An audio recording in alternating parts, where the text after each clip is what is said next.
Villa Park, where Emery does it again. He beats the Arsenal. He beats Mikel Arteta. Aston Villa 2, Arsenal 1. Where's Generous Dave? We need him on the show. But yeah, where am I? Do you know what, guys? I must admit, yeah, like, great episode. Thank God that we do the podcast on Monday. Thank God the game was a 12:30 kickoff on a Saturday, because at full time I was spitting blood at that point, because I was thinking to myself, like, you know, I'm watching. I mean, I think I mentioned it on the pod, right? Us away from home. What is going on with us lately? Because I saw Sunderland, I saw Chelsea, and now I've seen us at the Villa, and we've done 3 poor performances in those games. Villa were better than us in the first half. I'm sure a rocket went up the backside because I saw Gyökeres and I saw Trossard come on. Trossard, that first half of the second half, unreal, was unreal. I thought, right, here we go. Him and Odegaard. Trossard scored. I said, here we go. All right, normal services resumed. Let's pump these guys and get out of here. Hey, yo. Listen. Ammunition. It's rash. It's rash. It's rash. Stubbs are showing. Yeah, I don't know about that one, Peter. Okay. We'll see how we get on for the rest of the day. But you know, it was Villa then got back into it in the latter part of the second half, and in the end deserved the victory.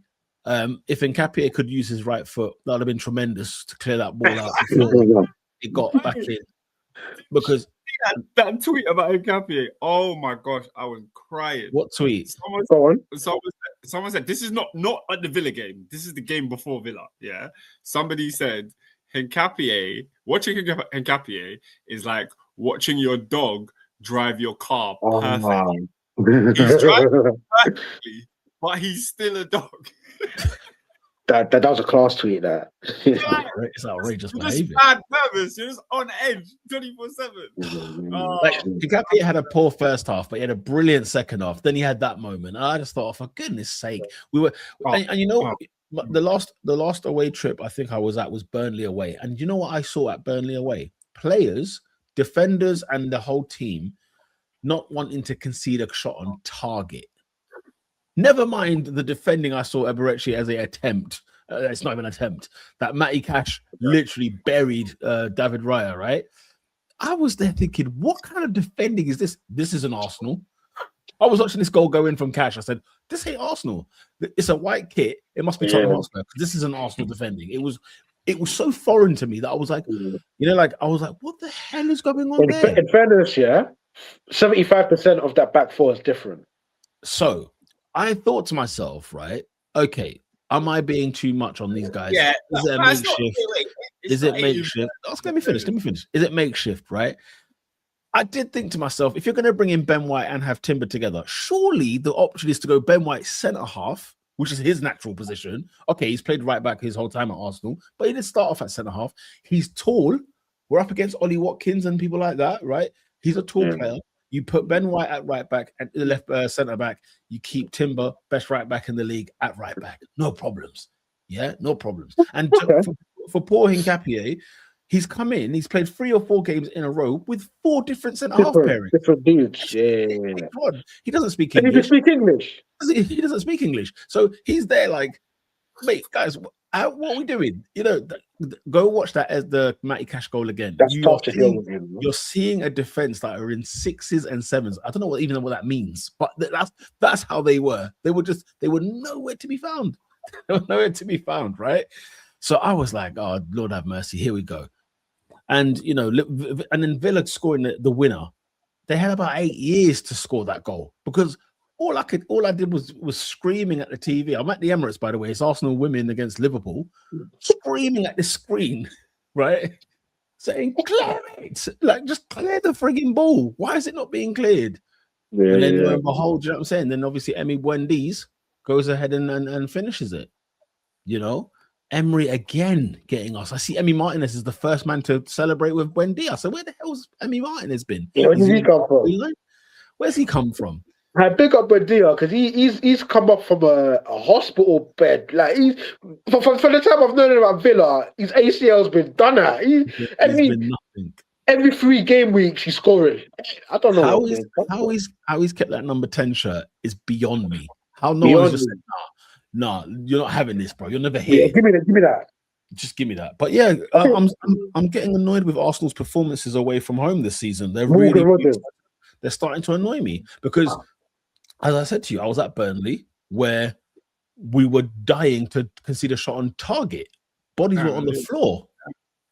But then you know what? Guess what, guys? Another injury on the weekend. Would you believe it? We bring on Trossard. He comes off. We bring who else got injured? Who else came off? You got there before me. Who else came off? Somebody else got injured.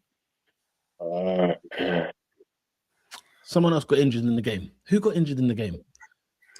It escapes me now. Yeah. But you can imagine that's basically what was going on. So Pete, you know, you mentioned Trossard. Before I get into the nitty-gritty of the game, you mentioned Trossard. He came on, he scored a goal, and he was taken off in the same game. Leandro Trossard. Yeah, I remember, you know, Top 4 Podcast told me this doesn't happen. Top 4 Podcast told me that if a player comes on the pitch and then you're disgraced. You're disgraced, Oscar. Why am I disgraced? Because you know why? Why am I disgraced? Because he's injured. That's good. He got injured. Sorry? He walked off. So walking off means you're not injured? What injury does he have? He's got a knock. Yeah. He's got a knock. So if Trossard is in that Champions League squad, will you apologize to me? What? No, because he might recover. Oh, guys. Oscar, Oscar, you go. You're losing the plot. He came off because he was injured. Do you think we want to take off the guy that changed the game for us? He was electric. That's not why he came off. That first 15 minutes, he was hot. Oscar, you think Trossard has come off man for man? Yeah, but who did he come off for? Martinelli. Oscar, Martinelli comes on because he's injured. No, Martinelli come on because he's stretching the defense. Listen to Mikel's press conference tomorrow. Okay, no, I don't want to do that. You tell me. Or listen to his post match where he had a knock. Why would I listen to believe it? You know, we lose a duel. I cry. No, I'm not listening to that. I'm not listening to that. Yeah, I mean, look, Arsenal have to stop losing or dropping points in these silly games. Like, you know what? No. I got to stop you right. What now? There.